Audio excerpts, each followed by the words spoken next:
बिस्मिल्लाहिर्रहमानिर्रहीम। Class matric federal board मज़मून इस्लामियात लेक्चर 3 तीसरा सूरतुल अहज़ाब आयत नंबर 9 था 15।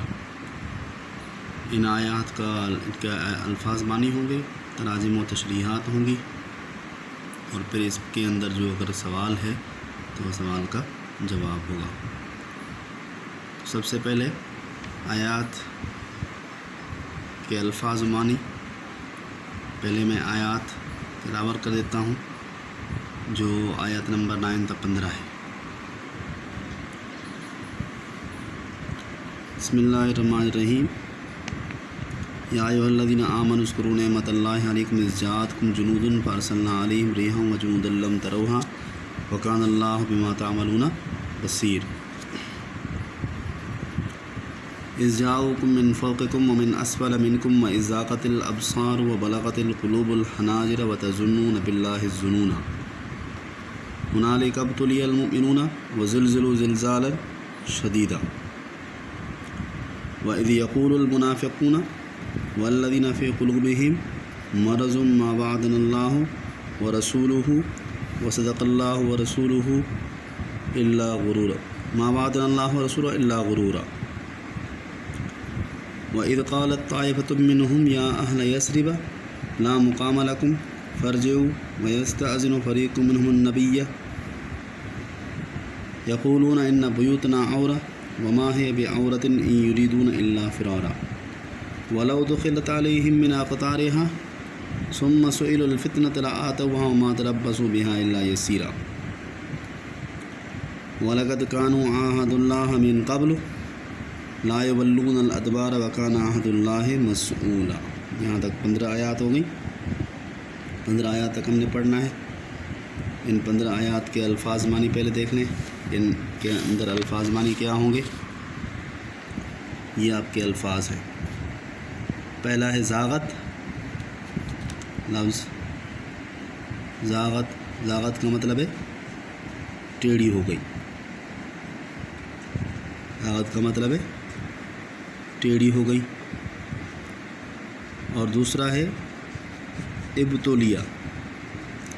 इब्तुलिया माना आज़माए गए। इब्तुलिया आज़माए गए। और तीसरा लफ्ज़ है अक़तार, अतराफ़। अक़तार का मतलब है अतराफ़।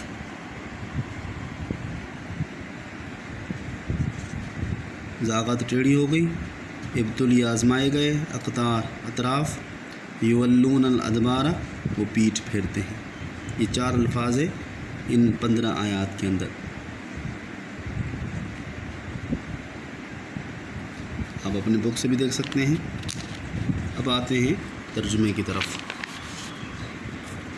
बिस्मिल्लाहिर्रहमानिर्रहीम। या अय्युहल्लज़ीना आमनू, ए ईमान वालो, उज़्कुरू निअमतल्लाहि अलैकुम, याद करो अल्लाह के उस नेमत को जो तुम पर की उसने।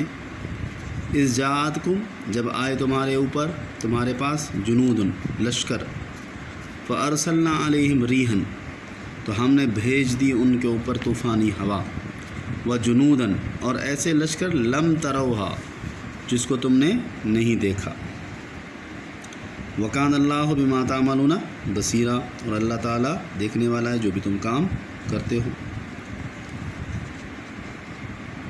दोबारा देख लें।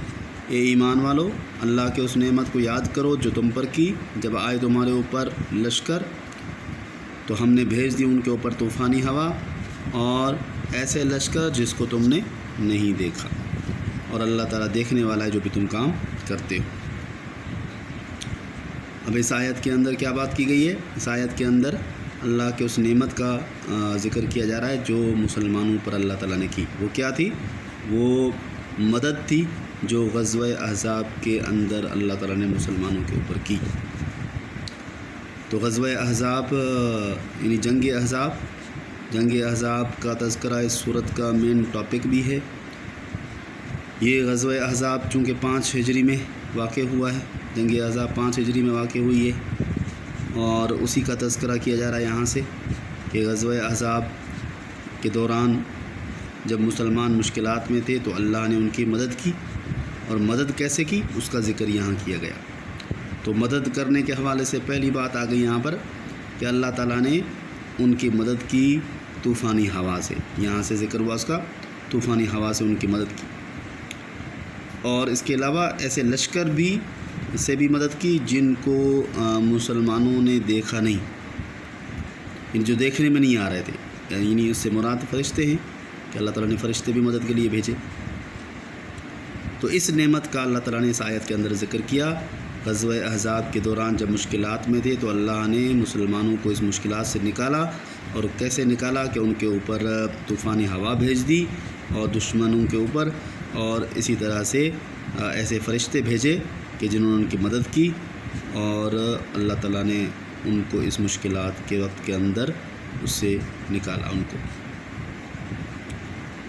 اور پھر اس کے علاوہ اور کیا کیا چیزیں ہوئیں، حالانکہ اس کے اندر ان انعامات کے علاوہ اور بھی انعامات ہیں، جیسے خندق کی کھدائی کا ابتدا میں یہ بات ذہن نشین رکھیں کہ سب سے پہلی چیز جو ان مسلمانوں پر نعمت کے طور پہ ہوئی وہ خندق کی کھدائی ہے، کہ جب کفار مکہ نے حملہ کیا مسلمانوں کے اوپر، مدینے کے اوپر، اور ابھی حملہ کرنے کا ارادہ ہی کیا تھا کہ مسلمانوں کو علم ہوا کہ کفار مسلمانوں کے اوپر، مدینے کے اوپر حملہ کرنے والے ہیں، تو اللہ کے نبی نے تمام صحابہ کرام سے مشورہ کیا، جس میں سے ایک صحابی حضرت سلمان فارسی، جنہوں نے مشورہ دیا اللہ کے نبی کو کہ اللہ کے نبی ان حالات کے اندر جب میں جہاں سے آیا تھا، جس ملک سے آیا ہوں، وہاں پر آئے دن لوگ جو تھے، بادشاہ تھے، وہ حملے کرتے رہتے تھے، تو ہمارا بادشاہ جو تھا وہ اس حملے کا دفاع اس سے کرتا کہ وہ راستے میں ایک بڑی خندق کھائی کھدوا دیتا تھا۔ تو اسی وجہ سے میرا بھی مشورہ یہی ہے کہ یہاں پر بھی ہمارے لیے حالات وہی ہیں، تو کیوں نہ ہم خندق اور کھائی کھدوا دیں، تم دشمنوں کو مشکلات پیش ہوں گی۔ یہ مشورہ اللہ کے نبی کو پسند آیا، اور آپ صلی اللہ علیہ وسلم نے خندق کی کھدائی کا مشورہ پسند کیا اور اس کی خندق کی کھدائی کا حکم دیا۔ تو اس طرح سے ایک بہت بڑی نعمت کا آغاز ہوا یہاں سے کہ خندق کی کھدائی ہوئی، اور اس خندق نے دشمنوں کو مدینے کے اندر جانے سے روک دیا۔ تو سب سے پہلا انعام تو یہی ہے کہ خندق کی کھدائی۔ پھر اس کے علاوہ دوسرا جو ہے وہ یہاں پہ ہم نے ذکر کیا، جس میں طوفانی ہوا تھی، اور تیسرا فرشتے تھے، اور اسی طرح سے چوتھا جو تھا وہ ایک صحابی تھے نعیم ابن مسعود، ان کا ایمان لانا۔ وہ عین موقع پر ایمان لے آئے جب کفار نے حملہ کیا تھا، ان کا حملہ جاری تھا، تو جو کفار کے اندر لشکروں میں سے ایک لشکر تھا، بنو غطفان قبیلے میں سے ایک شخص جو تھا وہ مسلمان ہو گیا، نعیم ابن مسعود، جس نے آ کر اللہ کے نبی سے کہا کہ اللہ کے نبی مجھ سے جو کام لینا چاہتے ہیں وہ آپ لیں۔